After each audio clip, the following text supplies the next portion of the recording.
దామరచర్ల సమీపంలో పట్టాలు తప్పిన గూడ్స్ రైళ్ల రాకపోకలకు అంతరాయం.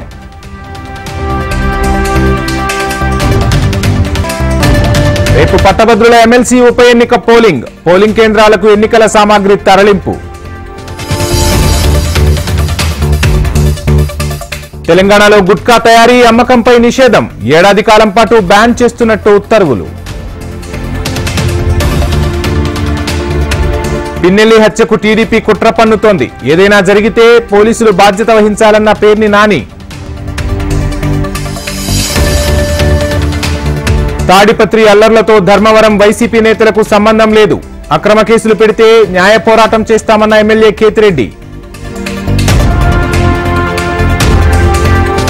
ధాన్యం కొనుగోలులో కోట్ల రూపాయల స్కామ్ జరిగిందన్న కేటీఆర్, బీఆర్ఎస్ ఆరోపణల్లో నిజం లేదన్న మంత్రులు ఉత్తమ్, శ్రీధర్ బాబు.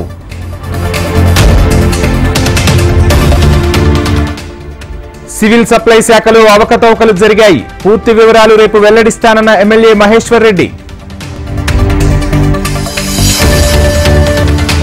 తెలంగాణలో పలు జిల్లాల్లో వర్ష బీభత్సం, నాగర్ కర్నూలు జిల్లాలో రేకుల షెడ్డు కూలి 4 మృతి.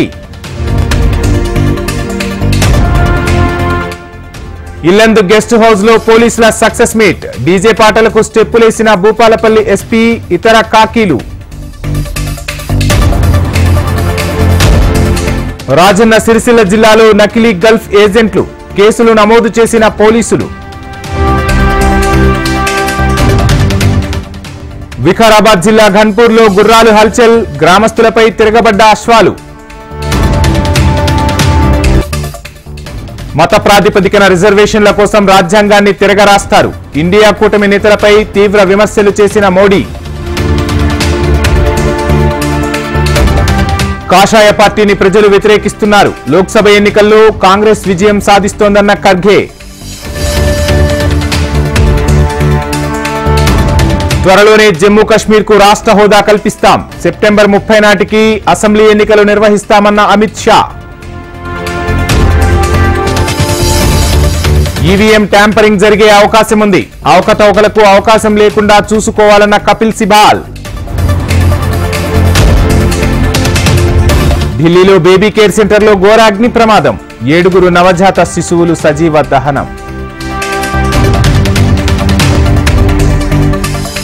ఢిల్లీలో పిల్లల ఆసుపత్రిలో శిశువుల మృతిపై ప్రధాని దిగ్భ్రాంతి, గాయపడిన వారు త్వరగా కోలుకోవాలని ఎక్స్లో ప్రార్థించిన మోడీ.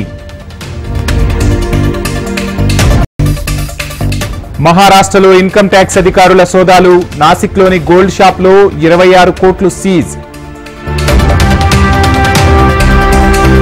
చైనాపై వెనక్కి తగ్గిన తైవాన్ అధ్యక్షుడు చింగ్తే, అధ్యక్షుడిగా తొలి ప్రసంగంలో చైనాపై విరుచుకుపడ్డ లాయ్. ఉప్పాడ తీరంపై రెమాల్ తుఫాన్ ప్రభావం, రక్షణ గోడపై నుంచి రోడ్డుపైకి దూసుకొస్తున్న రాకాసి అలలు. ఉత్తర బంగాళాఖాతంలో కొనసాగుతున్న రెమాల్ తుఫాన్, ఈ రాత్రికి బెంగాల్, బంగ్లాదేశ్ మధ్య తీరాన్ని దాటే అవకాశం. పపువా న్యూగినియాలో విరిగిపడ్డ కొండ చర్యలు, ప్రకృతి విపత్తు కారణంగా సుమారు 670 మంది మృతి.